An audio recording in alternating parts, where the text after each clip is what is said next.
പരിശുദ്ധ അമ്മയുടെ മാധ്യസ്ഥം തേടി പ്രാർത്ഥിക്കാം. കൃപ നിറഞ്ഞ മറിയമേ, നിനക്ക് സമാധാനം. നമ്മുടെ കർത്താവ് നിന്നോടുകൂടെ, നീ സ്ത്രീകളിൽ അനുഗ്രഹിക്കപ്പെട്ടവളാവുന്നു. നിൻ്റെ ഉദരഫലമായ നമ്മുടെ കർത്താവ് യേശു മിശിഹ വാഴ്ത്തപ്പെട്ടവനാവുന്നു. പരിശുദ്ധ മറിയമേ, തമ്പുരാൻ്റെ അമ്മേ, പാപികളായ ഞങ്ങൾക്ക് വേണ്ടി ഇപ്പോഴും എപ്പോഴും ഞങ്ങളുടെ മരണസമയത്തും തമ്പുരാനോട് അപേക്ഷിച്ചു വരണമേ. ആമേൻ. പിതാവിൻ്റെയും പുത്രൻ്റെയും പരിശുദ്ധാത്മാവിൻ്റെയും നാമത്തിൽ ആമേൻ. മർക്കോസിൻ്റെ സുവിശേഷം 14-ാം അധ്യായത്തിൻ്റെ 13 മുതൽ നമ്മൾ ധ്യാനിക്കുകയാണ്. മർക്കോസിൻ്റെ സുവിശേഷം 14-ാം അധ്യായത്തിൻ്റെ 13 മുതൽ 12-ാമത്തെ വാക്യം നമ്മൾ വായിച്ചതാണ്. പെസഹാബലി അർപ്പിക്കുന്ന പുളിപ്പില്ലാത്ത അപ്പത്തിൻ്റെ 1-ാം ദിവസം ശിഷ്യന്മാർ യേശുവിനോട് ചോദിച്ചു, നിനക്ക് ഞങ്ങൾ എവിടെ പെസഹ ഒരുക്കണമെന്നാണ് നീ ആഗ്രഹിക്കുന്നത്? അവൻ 2 ശിഷ്യന്മാരെ അയച്ചുകൊണ്ട് പറഞ്ഞു, നിങ്ങൾ നഗരത്തിലേക്ക് ചെല്ലുക. നമ്മൾ യോഹന്നാൻ്റെ സുവിശേഷം വായിക്കുമ്പോൾ, മറ്റ് സുവിശേഷങ്ങൾ വായിക്കുമ്പോൾ ഈ 2 ശിഷ്യന്മാർ ആരാണെന്ന് നമുക്ക് മനസ്സിലാവും. ആരാണത്? പത്രോസും യോഹന്നാനും. ഈശോ ഏറ്റവും വിശ്വസ്തരായ 2 ശിഷ്യന്മാരെ അയക്കുകയാണ്. ഇനി അടുത്ത ചോദ്യം, എന്തിനാണ് ഇങ്ങനൊരു നാടകം പ്ലാൻ ചെയ്തിരിക്കുന്നത്? നേരിട്ടങ്ങ് പറഞ്ഞാൽ പോരെ, മാർക്കോസിൻ്റെ വീട്ടിലേക്ക് ചെല്ലുക, അവിടെ പോയി പെസഹ ഭക്ഷിക്കുക, പെസഹായ്ക്ക് ഒരുക്കാൻ. എന്തങ്ങനെ പറയാഞ്ഞേ? എന്തുകൊണ്ടായിരിക്കും? ഈശോ എന്തുകൊണ്ടാണ് ഡയറക്റ്റ്? ഇപ്പോൾ ഈശോ ശിഷ്യന്മാരുടെ ചോദ്യം ഡയറക്റ്റാണ്. ശിഷ്യന്മാർ ചോദിക്കുകയാണ്, നിനക്ക് ഞങ്ങൾ എവിടെ പെസഹ ഒരുക്കണമെന്നാണ് നീ ആഗ്രഹിക്കുക? ഏത് വീട്ടിലാണ്? എന്തുകൊണ്ടാണ് ഡയറക്റ്റായി ആൻസർ കൊടുക്കാത്തത്? തൊട്ടുമുമ്പ് എൻ്റെ ഉത്തരവുണ്ട്. യേശുവിനെ എങ്ങനെ രഹസ്യത്തിൽ ഒറ്റിക്കൊടുക്കാമെന്ന് ഒരാൾ പ്ലാൻ ചെയ്തുകൊണ്ടിരിക്കുക. അവൻ അറിയാൻ പാടില്ല ഏത് വീട്ടിലാണ് പെസഹ ഭക്ഷിക്കാൻ പോകുന്നതെന്ന്. അറിഞ്ഞാൽ ഈ പെസഹ ഭക്ഷണത്തിനിടയിലോ അതിന് മുമ്പോ ഈശോ അറസ്റ്റ് ചെയ്യപ്പെടും. അത് ഈശോയ്ക്ക് പറ്റില്ല. മനസ്സിലാവുന്നുണ്ടോ? അതായത് കർത്താവ് ഭയങ്കര കെയർഫുള്ളാണ്. ഈ പെസഹ നടന്നേ പറ്റൂ. ഈ പെസഹ നടന്നതുകൊണ്ടാണ് ഇന്ന് രാവിലെ നമ്മൾ കുർബാന സ്വീകരിച്ചത്.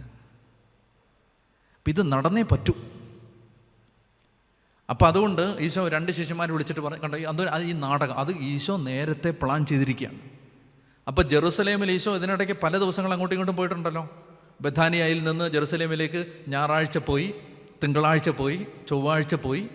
അപ്പോൾ ഈ പോവുകയോ വരികയോ ചെയ്യുന്ന ഏതോ ഒരു ദിവസം, ഏതോ ഒരു സമയത്ത് ഈശോ ഈ വീട്ടിലെ വീട്ടുടമസ്ഥനോട് ശിഷ്യന്മാരറിയാതെ ഒരു രഹസ്യ സംഭാഷണം നടത്തി ചില കാര്യങ്ങൾ പ്ലാൻ ചെയ്ത് വെച്ചിട്ടുണ്ടായിരുന്നു. പെസഹ ഭക്ഷണം ഒരുക്കാനായിട്ട് ശിഷ്യന്മാർ വരുമ്പോൾ, നീ ഇങ്ങനെ ഒരു കുടം വെള്ളം ചുമന്നുകൊണ്ട് ആ വഴി നിൽക്കണം. ശിഷ്യന്മാരൊന്നും ചോദിക്കില്ല. അവരിത് കാണുമ്പോൾ അവർ നീ പോകുന്ന വഴിക്ക് വരും. ശിഷ്യന്മാരെ അവനറിയാം, ആ വീട്ടുകാരന് ശിഷ്യന്മാരെ അറിയാമല്ലോ. അപ്പോൾ ശിഷ്യന്മാർ വരുന്നത് കാണുമ്പോൾ ഇവൻ വെള്ളം ചുമന്നുകൊണ്ട് പോകും. ശിഷ്യന്മാർ അവൻ്റെ പുറകെ പോകും. അവൻ ചെന്ന് കയറുന്ന വീട് ശിഷ്യന്മാർക്കല്ല ഈ വീട്ടിലാണ്. അവിടെ കണ്ടോ, ഇത് മാത്രമല്ല, നമ്മൾ അടുത്ത വാക്യം എന്താ വായിക്കുന്നറിയാം? അവൻ 2 ശിഷ്യന്മാരെ അയച്ചുകൊണ്ട് പറഞ്ഞു, നിങ്ങൾ നഗരത്തിലേക്ക് ചെല്ലുക. ഒരു കുടം വെള്ളം ചുമന്നുകൊണ്ട് ഒരുവൻ. ശ്രദ്ധിക്കേണ്ടതെന്നറിയാം, ഈ ജെറുസലേമിൽ, യൂദയായിൽ, ഈശോയുടെ സ്ഥലത്ത് ഒരിക്കലും സാധാരണ കാണുന്നൊരു കാഴ്ചയല്ലിത്. വെള്ളം നിറച്ചൊരു കുടം ചുമന്നുകൊണ്ട് ഒരു പുരുഷൻ പോവില്ല. ആരാ പോന്നേ? സ്ത്രീയാണ് പോണേ. സമരിയാക്കാരി വെള്ളം കോരാൻ വന്ന പോലെ സ്ത്രീകളാണ് ഈ കുടത്തിൽ വെള്ളം ചുമന്നുകൊണ്ട് പോകുന്നത്. അതാണ് ജെറുസലേമിലെ സാധാരണ കാഴ്ച. എന്തുകൊണ്ട് സ്ത്രീയോട് പറയാതിരുന്നേ? കാരണം ശിഷ്യന്മാർ ചെല്ലുമ്പോൾ ഒന്നിലധികം സ്ത്രീകൾ വെള്ളം ചുമന്നുകൊണ്ട് പോകുന്നത് കാണാൻ പറ്റും. നിങ്ങൾക്ക് മനസ്സിലാകുന്നുണ്ടോ? എന്തിനാണ് ഒരു പുരുഷനോട് പറഞ്ഞത് എന്ന് പറഞ്ഞാൽ, രണ്ടാമതൊരു പുരുഷൻ കുടത്തിൽ വെള്ളവുമായിട്ട് ആ നഗരത്തിലുണ്ടാവില്ല. അതുകൊണ്ടാണ് പറഞ്ഞത്. വേറൊരു പുരുഷനുണ്ടാവില്ല. അപ്പോൾ അതുകൊണ്ടാണ് ഈ വെള്ളം ചുമന്നുകൊണ്ട്. അപ്പോൾ നിങ്ങൾ ആലോചിച്ച് നോക്കുക, ഈ വീട്ടുകാരൻ ഈശോയെ അത്രയും സ്നേഹിച്ചിരുന്നുകൊണ്ട് അയാൾ എന്ത് ചെയ്തു? ഇപ്പം നൈറ്റ് ഇട്ടുകൊണ്ട് നീ വീടിന് വെളിയിൽ ഇറങ്ങി നിൽക്കണമെന്നൊരു ചേട്ടനോട് പറഞ്ഞാൽ അങ്ങനെ ഇരിക്കും. മനസ്സിലായില്ലേ? നാണക്കേടല്ലേ എന്ന് പറഞ്ഞവനാണിത്. ഒരു ചേട്ടനോട് പറയണ നൈറ്റ് ഇട്ടിട്ട് നീ വീടിൻ്റെ ടെറസിൽ കയറി നിൽക്കണം, അപ്പോൾ അതായിരിക്കും അടയാളം. നിങ്ങൾ ചോദിക്കും, എന്നാ നാണക്കേടായിരിക്കും അത് എന്ന് പറഞ്ഞാലാണിത്. ഇയാൾ മാത്രമല്ല, മൊബൈൽ ഫോൺ വല്ലതും ഉണ്ടോ? മെസ്സേജ് അയക്കാം കറക്റ്റ് വരുന്ന സമയത്ത്? ഇല്ല, അങ്ങനല്ലല്ലോ. ഈ വെയിറ്റ് ചെയ്ത് നിൽക്കുകയാണ്. ഞാൻ പറയുന്നത്, നമ്മൾ ഈ വായിച്ചു പോകുന്ന ഓരോ സംഭവത്തിനിടയിലും ആരുണ്ട്? ശിഷ്യന്മാരുണ്ട്. കർത്താവിനെ പ്രതി സിയോൻ്റെ നഗര വീഥികളിലെവിടെയോ ഒരു കുടം വെള്ളം ചുമന്നുകൊണ്ട് നിൽക്കുന്ന ഒരു ശിഷ്യന്മാരുണ്ട് ഇതിനകത്ത്. 30 വെള്ളി നാണയത്തിന് യേശുവിനെ ഒറ്റിക്കൊടുക്കുന്ന ശിഷ്യൻ മേളിൽ നിൽക്കുമ്പോൾ നാണം കെട്ടൊരുത്തം വെയിലും കൊണ്ട് നിൽക്കുകയാണ് വെള്ളം ചുമന്ന്. നിങ്ങൾക്ക് മനസ്സിലാവുന്നുണ്ടോ? അതായത് ഇതിനിടയ്ക്ക് നമ്മൾ സൂക്ഷിച്ച് നോക്കിയാൽ ആരെ കാണാം? ഡിസൈപ്പിളിനെ കാണാം. ഒരു ഡിസൈപ്പിളാണിത്. എന്നിട്ട് നിങ്ങൾ നഗരത്തിലേക്ക് ചെല്ലുക, ഒരു കുടം വെള്ളം ചുമന്നുകൊണ്ട് ഒരുവൻ നിങ്ങൾക്കെതിരെ വരും, അവനെ അനുഗമിക്കുക. അവൻ എവിടെ ചെന്ന് കയറുന്നുവോ അവിടുത്തെ ഗൃഹനാഥനോട് പറയുക, ഗുരു ചോദിക്കുന്നു, ഞാൻ എൻ്റെ ശിഷ്യന്മാരുമൊത്ത് പെസഹ ഭക്ഷിക്കുന്നതിന് എൻ്റെ വിരുന്നുശാല എന്ന്. എൻ്റെ വിരുന്നുശാല എന്നാണ് പറയുന്നത്. എൻ്റെ വിരുന്നുശാല എവിടാണ്? എന്തുകൊണ്ടെന്നറിയാമോ? ഒന്ന് ഈശോയ്ക്ക് അടുപ്പമുള്ളൊരു വീടാണ്. രണ്ടാമത്തേത്, ആ വീട്ടുകാരൻ ആ വീട് യേശുവിന് കൊടുത്തിരിക്കുകയാണ്. ഇത് അപ്പർ റൂമാണ്, മാളിക മുറി. ഇവിടെയാണ് കുർബാന സ്ഥാപിക്കപ്പെട്ടത്. ഇവിടെയാണ് പെന്തക്കുസ്തായുടെ കാറ്റടിച്ചത്. ഇവിടെയാണ് അപ്പസ്തോല പ്രവർത്തനത്തിൽ ശിഷ്യന്മാരെല്ലാവരും പത്രോസ് തടവിലായിരുന്ന സമയത്ത് എല്ലാവരും കൂടെ ഒരുമിച്ച് കൂടിയിരുന്ന് പ്രാർത്ഥിക്കുന്നത്. എല്ലാം ഇവിടെയാണ്. അവർ പ്രാർത്ഥിച്ചു കഴിഞ്ഞപ്പോൾ അവർ സമ്മേളിച്ചിരുന്ന കെട്ടിടം കുലുങ്ങി എന്നൊക്കെ പറയത്തില്ലേ, അതിവിടാണ്. ശിഷ്യന്മാരുടെ സമ്മേളന സ്ഥലമായിരുന്നു ഇത്. എന്തുകൊണ്ടത്? അതിൻ്റെ കാരണം ശിഷ്യന്മാർക്ക് എങ്ങോട്ട് തിരിഞ്ഞാലും യേശുവിൻ്റെ ഓർമ്മകളായിരുന്നു ആ വീട് മുഴുവൻ. ഈശോയ്ക്ക് വേണ്ടി തുറന്നിട്ടൊരു വീടാണിത്. അതിനകത്ത് ഏറ്റവും ബ്യൂട്ടിഫുള്ളായ ഫ്രേസ് ഏതെന്നറിയാമോ? ഗുരു ചോദിക്കുന്നു, ഞാൻ എൻ്റെ ശിഷ്യന്മാരോടൊത്ത് പെസഹ ഭക്ഷിക്കുന്ന എൻ്റെ വിരുന്നുശാല എവിടെയാണ്? 15-ാമത്തെ വാക്യം, സജ്ജീകൃതമായ ഒരു വലിയ മാളിക മുറി അവൻ നിങ്ങൾക്ക് കാണിച്ചു തരും. എങ്ങനത്തെ മാളിക മുറിയാണ്? വലിച്ചു വാരിയിട്ടിരിക്കുന്ന ഒരു മുറിയല്ല. എല്ലാം ക്രമീകരിച്ച് പെസഹ ഭക്ഷിക്കുന്നതിന് ഈ ഗൃഹനാഥൻ ആ മുറി ഒരുക്കി റെഡിയാക്കിയിട്ടിരിക്കുകയാണ്.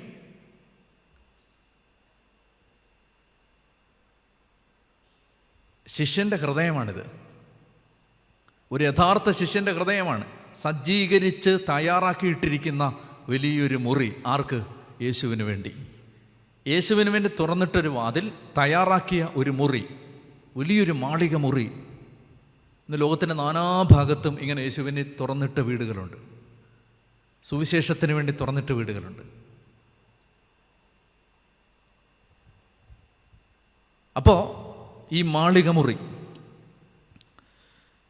അവൻ 2 ശിഷ്യന്മാരെ അയച്ചുകൊണ്ട് പറഞ്ഞു, നിങ്ങൾ നഗരത്തിലേക്ക് ചെല്ലുക, ഒരു കുടം വെള്ളം ചുമന്നുകൊണ്ട് ഒരുവൻ നിങ്ങൾക്കെതിരെ വരും, അവനെ അനുഗമിക്കുക. വായിച്ചു. അവൻ എവിടെ ചെന്ന് കയറുന്നുവോ അവിടുത്തെ ഗൃഹനാഥനോട് പറയുക, ഗുരു ചോദിക്കുന്നു, ഞാൻ എൻ്റെ ശിഷ്യന്മാരുമൊത്ത് പെസഹ ഭക്ഷിക്കുന്നതിന് എൻ്റെ വിരുന്നുശാല എവിടെയാണ്? പിന്നെ സജ്ജീകൃതമായൊരു വലിയ മാളിക മുറി അവൻ കാണിച്ചു തരും. അവിടെ നമുക്ക് വേണ്ടി പെസഹ ഒരുക്കുക.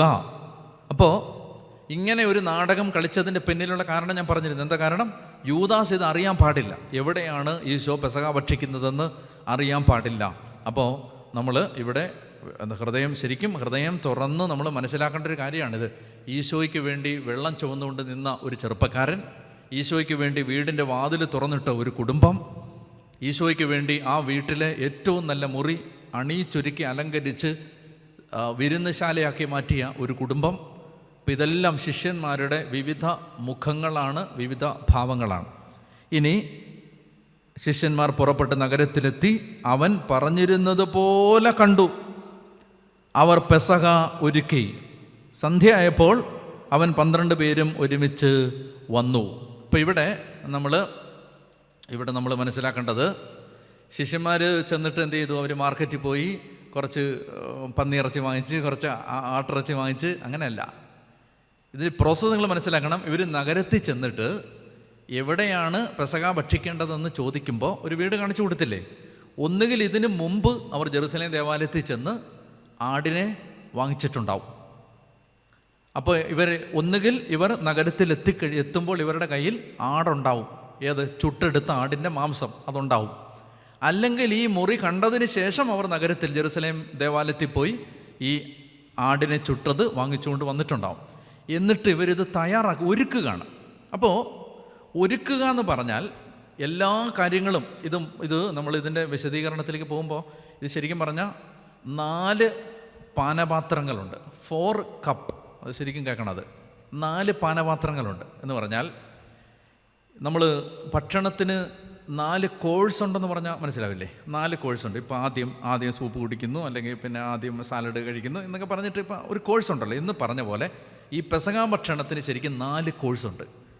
ഓരോ കോഴ്സിനെയും വിളിക്കുന്ന പേരാണ് first cup, second cup, third cup, fourth cup. അപ്പോൾ ഇവിടെ ഓരോ ഭക്ഷണത്തിൻ്റെ ഓരോ പാർട്ടിലും അവർ കഴിക്കേണ്ടതനുസരിച്ച് തയ്യാറാക്കി വെക്കണം. അപ്പോൾ ശിഷ്യന്മാരുടെ ജോലി എളുപ്പമല്ല. അവരിങ്ങനെ വന്ന ഉടനെ പെട്ടെന്നില്ല മേശ പിടിച്ചിട്ട് അങ്ങനെയല്ല. ഇവർ പെസഹാ ഭക്ഷണത്തിന് വേണ്ട എല്ലാ ക്രമീകരണങ്ങളും നടത്തണം. അപ്പോൾ അതിന് കുറച്ച് സമയമെടുത്തു. ആ സമയം കൊണ്ടാണ് പിന്നെ ഈശോ ശിഷ്യന്മാരും ബാക്കിയുള്ളവരുടെ ഈ വീട്ടിലേക്ക് വരുന്നത്. അപ്പോൾ അവരെല്ലാ ഒരുക്കങ്ങളും ഇതിന് വേണ്ട എല്ലാ ഒരുക്കങ്ങളും നടത്തി. അപ്പോൾ ആ മേശപ്പുറത്ത് എന്തെല്ലാം ക്രമീകരിച്ചു? ഈ പിന്നെ എന്താ പറയുക, ഭക്ഷണം, ആടിൻ്റെ മാംസമുണ്ട്, കപ്പാണ്, പാനപാത്രമുണ്ട്. ഓരോ കോഴ്സും തീരുമ്പോൾ വീഞ്ഞു കുടിച്ചിട്ടാണ് തീരുന്നത്. അപ്പോൾ പാനപാത്രമുണ്ട്, അതുപോലെ തന്നെ കൈപ്പിലകളുണ്ട്, പിന്നെ അപ്പമുണ്ട്, അങ്ങനെ ക്രമീകരണങ്ങളെല്ലാം ഉണ്ട്. പിന്നെ പാട്ടും പ്രാർത്ഥനയൊക്കെ ഉണ്ട് അതിനിടയ്ക്ക്. അതിനുവേണ്ട ക്രമീകരണങ്ങളെല്ലാം ഉണ്ട്. സ്തോത്രഗീതം ആലപിച്ചിട്ട് അവർ ഒലിവുമലയിലേക്ക് പോയി നമ്മൾ വായിക്കുന്നില്ലേ? അപ്പോൾ ഇതെല്ലാം അവർ ക്രമീകരിച്ച് വെച്ചു. ഇനി ഇവിടെ ഇതെല്ലാം ഒരുക്കി വെച്ചതിന് ശേഷം 17-ാമത്തെ വാക്യം നമുക്ക് നല്ലപോലെ ശ്രദ്ധിച്ചത് മനസ്സിലാക്കണം. ശരിക്കും ആഴത്തിൽ നമ്മൾ മനസ്സിലാക്കേണ്ട ഭാഗമാണ്. അതുകൊണ്ട് വേഗം പോവുകയും ചെയ്യണം. പെട്ടെന്ന് വായിച്ചു. 17-ാമത്തെ വാക്യം. അവർ പെസഹ ഒരുക്കി സന്ധ്യയായപ്പോൾ അവൻ 12 പേരും ഒരുമിച്ച് വന്നു. ഞാൻ നേരത്തെ പറഞ്ഞിരുന്നു, അതായത് ഒരു വാക്യം നേരത്തെ ഒന്ന് ശ്രദ്ധിച്ച് വെക്കണമെന്ന് ഞാൻ പറഞ്ഞായിരുന്നു 13-ാം അധ്യായം പഠിപ്പിച്ചപ്പോൾ.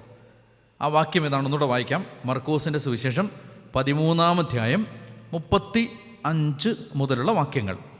ആകയാൽ ജാഗരൂകരായിരിക്കുവിൻ, എന്തെന്നാൽ ഗൃഹനാഥൻ എപ്പോൾ വരുമെന്ന് സന്ധ്യയ്ക്കോ അർദ്ധരാത്രിക്കോ കോഴി കൂവുമ്പോഴോ രാവിലെയോ. ഈ 4 സമയം നിങ്ങൾ ഓർത്ത് വെച്ചിരിക്കണം. ഈശോയുടെ പീഡാനുഭവത്തിൻ്റെ പ്രധാനപ്പെട്ട രംഗങ്ങൾ ഇനി നടക്കാൻ പോകുന്നത് ഈ 4 സമയത്താണ്. സന്ധ്യ, അർദ്ധരാത്രി, കോഴി കൂവുമ്പോൾ, പ്രഭാതത്തിൽ. ഇത് 4 യാമങ്ങളല്ല, 4 വാച്ചസാണ്. അപ്പോൾ ഞാൻ നേരത്തെ പറഞ്ഞ് ഇത് ഓർത്ത് വെച്ചിരിക്കണം. അപ്പോൾ ഇതിൽ തുടങ്ങാൻ പോവാണ് സന്ധ്യ. കണ്ടോ അവിടെ വാക്ക് കണ്ടോ? സന്ധ്യ. 17-ാമത്തെ വാക്യം വായിച്ചേ. അവർ പെസഹ ഒരുക്കി സന്ധ്യയായപ്പോൾ അവൻ ഭക്ഷണത്തിന് ഇരുന്നു. സന്ധ്യയായപ്പോൾ അവൻ 12 പേരും ഒരുമിച്ച് വന്നു. അവർ ഭക്ഷണത്തിനിരിക്കുമ്പോൾ യേശു പറഞ്ഞു, ഞാൻ സത്യമായി നിങ്ങളോട് പറയുന്നു, എന്നോടൊപ്പം ഭക്ഷണം കഴിക്കുന്ന നിങ്ങളിൽ ഒരുവൻ എന്നെ ഒറ്റിക്കൊടുക്കും. അവർ ദുഃഖിതരായി. അത് ഞാനല്ലല്ലോ എന്ന് ഓരോരുത്തരും അവനോട് ചോദിക്കാൻ തുടങ്ങി. അവൻ പറഞ്ഞു, 12 പേരിൽ എന്നോടൊപ്പം പാത്രത്തിൽ കൈമുക്കുന്നവൻ തന്നെ. മനുഷ്യപുത്രൻ തന്നെക്കുറിച്ച് എഴുതപ്പെട്ടിരിക്കുന്നത് പോലെ പോകുന്നു. എന്നാൽ മനുഷ്യപുത്രനെ ഒറ്റിക്കൊടുക്കുന്നവന് ദുരിതം. ജനിക്കാതിരുന്നെങ്കിൽ അവന് നന്നായിരുന്നു. അപ്പോൾ എന്തിനാണ് ഇങ്ങനെ പറയുന്നത്? ഇപ്പം ഒരു ഭക്ഷണമേശ വെച്ച് എന്തിനാ ഇത്തരം സംസാരങ്ങൾ? ഒറ്റിക്കൊടുക്കുമെന്ന് ഈശോയ്ക്ക് അറിയാം. അത് എന്തിനാ പറയുന്നത്? പറഞ്ഞതിൻ്റെ കാരണം ഇതാണ്. അതായത് 2 കാരണങ്ങളാണ് ഈശോ പറഞ്ഞത്. ഒന്നാമത്തേത്, കർത്താവിന് യൂദാസ് താൻ ചെയ്യാൻ പോകുന്ന തെറ്റിൻ്റെ ഗൗരവം അറിയണമെന്ന് നിർബന്ധമുണ്ട്. ഒന്ന്, അതുകൊണ്ടാണ് ഇപ്പോൾ പറയുന്നത്. ഈ പെസഹ ഭക്ഷിക്കുന്ന സമയത്ത് ഈശോ പറയുകയാണ്, നിങ്ങളിൽ ഒരുവൻ എന്നെ ഒറ്റിക്കൊടുക്കും, എന്നോടൊപ്പം പാത്രത്തിൽ കൈമുക്കുന്നവൻ ഒറ്റിക്കൊടുക്കും. ഇത് പറഞ്ഞതിൻ്റെ ഒന്നാമത്തെ കാരണം യൂദാസ് അനുതപിക്കണമെന്ന് യേശു ആഗ്രഹിക്കുന്നു. 2-ാമത്തെ കാരണം, ഈശോയ്ക്കറിയാം യൂദാസ് മാത്രമാണ് ഒറ്റിക്കൊടുക്കുന്നതെങ്കിലും ബാക്കി 11 ശിഷ്യന്മാരിലും ചെറിയ ഒരളവിൽ യൂദാസ് ഇരിപ്പുണ്ട്. അതുകൊണ്ടാണ് അവർ പിന്നീട് തങ്ങളുടെ ജീവൻ രക്ഷിക്കാൻ വേണ്ടി ഓടിപ്പോകുന്നത്. അപ്പോൾ ഈശോയ്ക്കറിയാം യൂദാസിൻ്റെ അത്രയും ഒരു ബിട്രയലിൻ്റെ ലെവലിലേക്ക് വന്നില്ലെങ്കിലും ഈ ശിഷ്യന്മാരിൽ എല്ലാവരിലും തന്നെ ചെറിയൊരളവിൽ യൂദാസുണ്ട്. അതുകൊണ്ട് കർത്താവ് ഓരോരുത്തരും ആത്മശോധന നടത്താൻ വേണ്ടിയാണ് ഇപ്പോൾ ഇത് പറയുന്നത്. കാരണം ഈ പെസഹ ഭക്ഷിക്കാൻ പോവാണ്. കർത്താവ് പറയാണ്, നിങ്ങൾ ശരിക്കും എനിക്ക് വില തരുന്നുണ്ടോ? നിങ്ങൾ ശരിക്കും എനിക്ക് വേണ്ടി മരിക്കാൻ തയ്യാറാണോ? നിങ്ങൾ ശരിക്കും എന്നെ സ്നേഹിക്കുന്നുണ്ടോ? ഒരു സന്ദർഭം വന്നാൽ നിങ്ങൾ ഇട്ടിട്ട് പോയില്ലേ? ഒരാളെന്നെ ഒറ്റിക്കൊടുക്കും. അപ്പോൾ ശിഷ്യന്മാരുടെ ജീവിതത്തിൽ പത്രോസ് തള്ളിപ്പറയും, ശിഷ്യന്മാർ ഓടിപ്പോവും, യൂദാസ് ഒറ്റിക്കൊടുക്കും. ഇതിൽ യൂദാസിൻ്റെ കാര്യം മാത്രമേ പറയുന്നുള്ളൂ, ബാക്കിയൊന്നും പറയുന്നില്ലെങ്കിലും യൂദാസിൻ്റെ കാര്യം മാത്രമേ പറയുന്നുള്ളെങ്കിലും യേശുവിൻ്റെ ഉദ്ദേശം എന്താണ്? ഈശോ പറയുകയാണ്, നിങ്ങളിൽ എല്ലാവരിലും യൂദാസുണ്ട്. യൂദാസ് ചെയ്ത അത്രയും ചെയ്തില്ലെങ്കിലും നിങ്ങളും അതിനേക്കാൾ ചെറിയ ചെറിയ ചെറിയ നിലവാരത്തിലുള്ള തള്ളിപ്പറയലുകൾ നിങ്ങളും നടത്തും. അപ്പോൾ അതിനെക്കുറിച്ച് ശിഷ്യന്മാർ ഓരോരുത്തരും ഒന്ന് ചിന്തിക്കണം എന്ന് യേശു ആഗ്രഹിച്ചു. അതുകൊണ്ടാണ് പറയുന്നത്, ഭക്ഷണത്തിനിരിക്കുമ്പോൾ യേശു പറഞ്ഞു, ഞാൻ സത്യമായി നിങ്ങളോട് പറയുന്നു, എന്നോടൊപ്പം ഭക്ഷണം കഴിക്കുന്ന നിങ്ങളിൽ ഒരുവൻ എന്നെ ഒറ്റിക്കൊടുക്കും. ആരാന്ന് പറയുന്നില്ല, നിങ്ങളിൽ ഒരുവൻ. അവർ ദുഃഖിതരായി. അത് ഞാനല്ലല്ലോ എന്ന് ഓരോരുത്തരും അവനോട് ഈശോയെ ഞാനല്ലല്ലോ എന്ന് പറഞ്ഞാൽ ഞാനല്ലല്ലോ അല്ലേ? അങ്ങനെ പറയാം, ഞാനല്ലല്ലോ അല്ലേ? ഞാനല്ലല്ലോ എന്ന് എന്തിനാ ഈശോയോട് ചോദിക്കുന്നത്? മനസ്സിലായോ? നിങ്ങളിൽ ഒരാൾ എന്നെ ഒറ്റിക്കൊടുക്കും. അഥവാ ഞാനല്ലല്ലോ അല്ലേ എന്ന്, ഞാനല്ലെങ്കിൽ ഞാനല്ല എന്ന് തീരുമാനിച്ച് പറയാതിരുന്ന പോരെ? ഞാനല്ലല്ലോ അല്ലേ എന്ന് പറഞ്ഞാൽ എൻ്റെ എന്താ? ഞാനിനി അറിയാതെങ്ങാനും ഒറ്റിക്കൊടുക്കാൻ സാധ്യതയുണ്ട് എന്നുള്ള വെളിപ്പെടുത്തലാണത്. ഇവർക്ക് ഉറപ്പില്ല. നിങ്ങൾക്ക് മനസ്സിലാവുന്നത് ഞാൻ പറഞ്ഞെന്താന്ന്? ഇപ്പോൾ ഞാൻ ഈശോയെ ഒറ്റിക്കൊടുക്കില്ല എന്നൊരാൾക്ക് ഉറപ്പുണ്ടെങ്കിൽ അങ്ങനെ ചോദിക്കേണ്ട കാര്യമില്ല. ഞാനല്ലല്ലോ അല്ലേ? ഞാനല്ലല്ലോ എന്ന് ചോദിച്ചാൽ അതിൻ്റെ അർത്ഥം എന്താ? ഞാനെങ്ങാനും ഇനി ഒറ്റിക്കൊടുക്കുവോ? അപ്പം എന്താ ഇവർ ശിഷ്യന്മാർ യഥാർത്ഥത്തിൽ അഡ്മിറ്റ് ചെയ്യുകയാണ്, ഞങ്ങൾ ചിലപ്പോൾ ഒറ്റിക്കൊടുത്തേക്കാം. അതാണ് ആ വാക്യത്തിൻ്റെ അർത്ഥം. മനസ്സിലായോ? ഞാനല്ലല്ലോ അല്ലേ? അല്ല, ഞാനിനി അറിയാം, ഉറക്കത്തിലും കാണും അങ്ങനെ എന്ന് പറഞ്ഞാൽ ചിലപ്പോൾ ഞാൻ ഒറ്റിക്കൊടുത്തേക്കാം എന്ന് പറയാതെ ഇൻഡയറക്റ്റ് അഡ്മിഷനാണിത്. ഇൻഡയറക്റ്റായിട്ട് അവർ അഡ്മിറ്റ് ചെയ്യുകയാണ്, ചിലപ്പോൾ ഞാനായിരിക്കും. അപ്പോൾ അവർ ഓരോരുത്തരും അവനോട് ഞാനല്ലല്ലോ എന്ന് ചോദിക്കാൻ തുടങ്ങി. അവൻ പറഞ്ഞു, 12 പേരിൽ എന്നോടൊപ്പം പാത്രത്തിൽ കൈമുക്കുന്നു. ഞാൻ ചോദിക്കട്ടെ, ഈ പാത്രത്തിൽ കൈമുക്കാത്ത ആരാ ഇവിടെ ഉള്ളേ? ആരുമില്ല. യൂദാസ് മാത്രമല്ല, ഈശോയുടെ കൂടെ 12 പേരും ഫുഡ് ഷെയർ ചെയ്തുകൊണ്ടിരിക്കുകയാണ്. അപ്പോൾ കർത്താവ് എന്താ പറയുന്നത്? ഓരോ ശിഷ്യനിലും ഒരു യൂദാസിൻ്റെ സാധ്യത മറഞ്ഞു കിടപ്പുണ്ട്. കർത്താവ് പറയുകയാണ്, അത് അനുദപിക്കാൻ വേണ്ടിയാണ് കർത്താവ് ഇപ്പോൾ ഇത് പറയുന്നത്. അപ്പോൾ അവൻ പറഞ്ഞു, 12 പേരിൽ എന്നോടൊപ്പം പാത്രത്തിൽ കൈമുക്കുന്നവൻ തന്നെ മനുഷ്യപുത്രൻ തന്നെക്കുറിച്ച് എഴുതപ്പെട്ടിരിക്കുന്നത് പോലെ പോകുന്നു. എന്നാൽ മനുഷ്യപുത്രനെ ഒറ്റിക്കൊടുക്കുന്നവന് ദുരിതം ജനിക്കാതിരുന്നെങ്കിൽ അവന് നന്നായിരുന്നു. അപ്പോൾ ഇവിടെ നമ്മൾ ഈശോ പറയുകയാണ്, ശരിക്കും പറഞ്ഞാൽ അതികഠിനമായ ഒരു വഞ്ചനയ്ക്ക് ശേഷമാണ് മനുഷ്യപുത്രൻ പരിശുദ്ധ കുർബാന സ്ഥാപിക്കാൻ പോകുന്നത്. മനസ്സിലാവുന്നുണ്ടോ? അതായത് നമ്മളിപ്പോൾ കുർബാനയ്ക്ക് സ്ഥാപന വചനങ്ങൾ ഉച്ചരിക്കുമ്പോൾ എങ്ങനെ ചൊല്ലുന്നത്? അവൻ ഒറ്റിക്കൊടുക്കപ്പെട്ട രാത്രിയിൽ. നിങ്ങൾ ആലോചിച്ച് നോക്ക്, ഒറ്റിക്കൊടുക്കപ്പെട്ടാൽ, നിങ്ങൾ ബെട്രേ ചെയ്യപ്പെട്ടിട്ടുണ്ടെങ്കിൽ നിങ്ങൾക്ക് ഞാൻ പറഞ്ഞ് മനസ്സിലാവും. നിങ്ങളെ ആരെങ്കിലും ഒറ്റിക്കൊടുത്തിട്ടുണ്ടെങ്കിൽ നിങ്ങൾക്കിത് മനസ്സിലാവും. നമ്മൾ ബെട്രേ ചെയ്യപ്പെട്ടാൽ നമുക്ക് ലോകത്തോട് മുഴുവൻ പകയാവും. ആദ്യത്തെ റെസ്പോൺസ് അതായിരിക്കും. നമുക്ക് മനുഷ്യനെ പിന്നെ വിശ്വാസം ഇല്ലാതാവും. നിങ്ങൾ ബിട്രേ ചെയ്യപ്പെട്ടിട്ടുണ്ടെങ്കിൽ നിങ്ങൾക്കത് മനസ്സിലാവും. നിങ്ങൾ ആരെങ്കിലും നിങ്ങൾ സ്നേഹിച്ച ആളുകൾ വിശ്വസിച്ച് വെച്ച് ട്രസ്റ്റ് ചെയ്തവർ ഒറ്റിക്കൊടുത്തിട്ടുണ്ടെങ്കിൽ നിങ്ങൾക്കത് മനസ്സിലാവും. എന്തറിയാം, നമുക്ക് അന്നേരം പകയാവും. പകയെന്ന് പറഞ്ഞാൽ പ്രതികാരം ചെയ്യണമെന്ന് അങ്ങനെയൊന്നുമല്ല. ഈ മനസ്സിൽ വരുന്നത് പിന്നെ ഡിസ്ട്രസ്റ്റാണ്. ആരോടും പിന്നെ വിശ്വാസം ഇല്ലാതാവും. അതിൻ്റെ ഒടുവിൽ സംഭവിക്കുന്നത് നമുക്ക് സ്നേഹിക്കാൻ പേടിയാവും, വിശ്വസിക്കാൻ പേടിയാവും, മനുഷ്യർക്ക് എന്തെങ്കിലും കൊടുക്കാൻ പേടിയാവും, എല്ലാം പേടിയാവും ഒറ്റിക്കൊടുക്കപ്പെട്ട് കഴിഞ്ഞാൽ. പക്ഷെ ഇവിടെ എന്താ സംഭവിക്കുന്നത്? ഈശോയുടെ ജീവിതത്തിലെ ഏറ്റവും ഉദാത്തമായ സ്നേഹത്തിൻ്റെ എക്സ്പ്രഷൻ ഈശോ നടത്തുന്നത് ഒറ്റിക്കൊടുക്കപ്പെട്ട രാത്രിയിലാണ്. ഒറ്റിക്കൊടുക്കപ്പെട്ട രാത്രിയിലാണ് ദിവ്യകാരുണ്യം ഉണ്ടായത്. അതായത് ഒരാൾക്ക് ആരെയും സ്നേഹിക്കാൻ തോന്നാത്തൊരു സമയത്താണ് ഈശോ ഏറ്റവും വലിയ സ്നേഹത്തിൻ്റെ എക്സ്പ്രഷൻ പങ്കുവെച്ചു കൊടുക്കുന്നത്. അപ്പോൾ അഗാധമായ ഒരു വഞ്ചനയ്ക്കൊടുവിലാണ് ഈ പരിശുദ്ധ കുർബാന സ്ഥാപിക്കപ്പെടുന്നത്. അതാണ് അതിൽ നിന്ന് മനസ്സിലാക്കേണ്ട ഒരു ചിന്ത. പിന്നെ എന്താണ് കർത്താവ് പറയുകയാണ്, ഈ നിങ്ങളിൽ ഒരുവൻ എന്നെ ഒറ്റിക്കൊടുക്കും. അത് നമുക്ക് 2 വാക്യങ്ങൾ വായിച്ചിട്ട് അവസാനിപ്പിക്കാം. സങ്കീർത്തന പുസ്തകം 41 അധ്യായത്തിൻ്റെ 10 വാക്യം. ഇതൊക്കെ നൂറ്റാണ്ടുകൾക്ക് മുമ്പേ ദാവീദിലൂടെ പരിശുദ്ധാത്മാവ് പ്രവചിച്ചിട്ടുണ്ട്. സങ്കീർത്തനം 41, 9, 10 വായിച്ചേ. ഞാൻ വിശ്വസിച്ചവനും എൻ്റെ ഭക്ഷണത്തിൽ പങ്കുചേർന്നവനുമായ എൻ്റെ പ്രാണസ്നേഹിതൻ പോലും എനിക്കെതിരായി കുതികാലുയർത്തിയിരിക്കുന്നു. കർത്താവേ, എന്നോട് കൃപ തോന്നണമേ. സങ്കീർത്തനം 41, 10. ഇനി സങ്കീർത്തനം 55, 12, 13. സങ്കീർത്തനം 55, 12, 13 വായിച്ചേ. ശത്രുവല്ല എന്നെ നിന്ദിക്കുന്നത്, ആയിരുന്നെങ്കിൽ ഞാൻ സഹിക്കുമായിരുന്നു.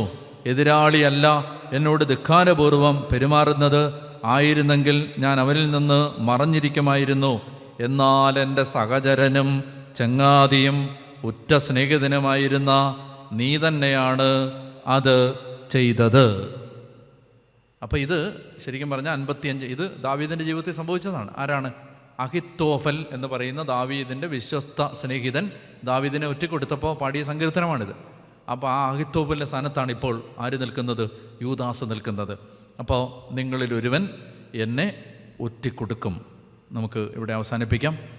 കർത്താവായ ദൈവമേ, ഈശോ പരിശുദ്ധ കുർബാന സ്ഥാപിച്ച രാത്രിയിൽ ഒരു ശിഷ്യൻ ഒറ്റുകാരനായി മാറാനുള്ള സാധ്യത വളരെ അടുത്താണ് എന്നങ്ങ് പഠിപ്പിച്ച് തന്നു. കർത്താവേ, ഞങ്ങൾ ഒരിക്കലും അങ്ങിൽ നിന്ന് വേർപെട്ട് പോകാതിരിക്കാൻ അവിടുത്തെ കൃപാവരം ഞങ്ങളുടെ മേൽ ചൊരിയണേ എന്ന് പ്രാർത്ഥിക്കുന്നു. നന്മ നിറഞ്ഞ മറിയമേ സ്വസ്തി, കർത്താവ് അങ്ങയുടെ കൂടെ സ്ത്രീകളിൽ അങ്ങ് അനുഗ്രഹിക്കപ്പെട്ടവളാകുന്നു.